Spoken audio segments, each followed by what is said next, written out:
परळीमध्ये झालेलं होतं. आता पोलीस अधीक्षकांची तुम्ही भेट घेतलेली आहे, काय त्यांनी आश्वासन दिलेलं आहे? सर्वप्रथम नमस्कार.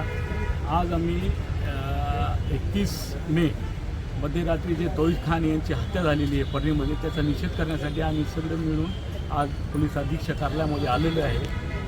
ती जी हत्या झालेली आहे ती एक जातीय स्वरूप त्या हत्याला देण्यात आलेलं आहे. मारेकरींनी हे म्हणून सांगितले की आम्ही एक लांड्याला मारलं, याचा आम्हाला समाधान आहे.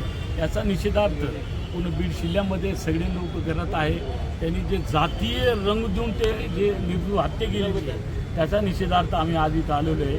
बीड जिल्ह्यामध्ये अशी ही तिसरी घटना आहे. पहिली घटना संतोष देशमुख साहेबांची झाली होती, दुसरी घटना उमेश दळवींची झाली होती, तिसरी घटना ही तौहीद खानची झाली. या 3 लोकांवर जे निर्भयपणे वार करून जे त्यांचा छळ करून त्यांची जे हत्या करण्यात आली त्याच्या निषेधार्थ आम्ही इथं आलेलो आहे.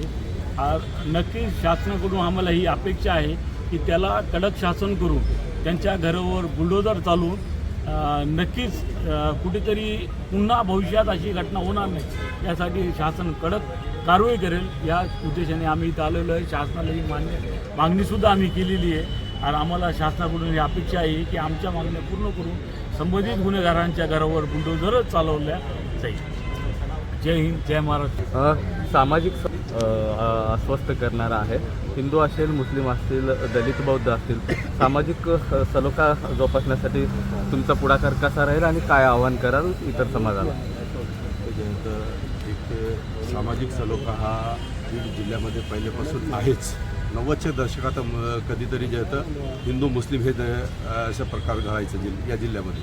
परंतु 2000 नंतर मला वाटत नाही की जे होतं बीड जिल्ह्यामध्ये HM हिंदू मुस्लिम असं जे होतं द्वेषावरून कधीतरी जे होतं राईट झाले किंवा काय झालं. परंतु आज समाजामध्ये जाणून बुजून तेढ निर्माण करण्याचा प्रयत्न होत आहे. आता जे होतं तौहीद खानचा मर्डर झाला आणि त्या मर्डरमध्ये जे होतं मारेकरी जे होतं स्पष्टपणे हे म्हणतात की लांड्याला मारल्याचं आम्हाला समाधान आहे. आणि ते ऑडिओ क्लिप व्हायरल करतोय की ज्याच्यासंग ते बोलतो की हे जे होतं मी लांड्याला मारलं आणि 10-15 वर्ष मी जेलमध्ये राहिलो तर मला काय जे होतं त्याचं काय काळजी वाटणार नाही, मी काय केलं ते चुकीचं नाही केलं, मला समाधान आहे. अशा पद्धतीचा जे होतं तेढ निर्माण करण्याचा प्रयत्न या जातीमध्ये तेढ निर्माण करण्याचा प्रयत्न या जिल्ह्यामध्ये होत आहे.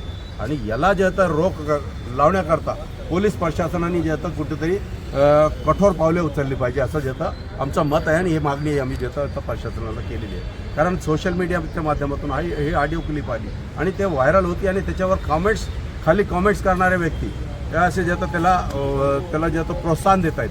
तर त्यांनाही जे होतं या सोशल मीडियाला कुठंतरी सायबरवाल्यांनी त्याला ब्रेक लावला पाहिजे, याला पायरेशन झालं पाहिजे की कुठले कमेंट्स आले पाहिजे, कशी सोशल मीडियाला पोस्ट आली पाहिजे, कसे जे होतं हे यालाही ब्रेक लागला पाहिजे. आणि जोपर्यंत हे होत नाही तोपर्यंत निश्चितच जे होतं आपल्या समाजामध्ये तेढ निर्माण करण्याचा प्रयत्न होत राहील. याच्यात कठोर कारवाई झाली पाहिजे, त्याची धिंड काढली पाहिजे, त्यांना रस्त्यावर आणून मारलं पाहिजे हे सोशल मीडियामध्ये असं जे होतं प्रशासनाने असं कारवाया केली पाहिजे जेणेकरून याला ब्रेक लागेल. आणि हे ब्रेक लागला तरच जे होतं कुठंतरी समाजामध्ये तेढ निर्माण होण्यापासून जे होतं ज्या पद्धतीने आजपर्यंत गुन्ह्या गोविंदाने या जिल्ह्यामध्ये जे होतं सर्व समाज बांधव राबत आहे त्याच पद्धतीने जे होतं पुढे जे होतं आपण राबत राहू. परंतु हे या गोष्टीला ब्रेक लावणं हे गरजेचं आहे.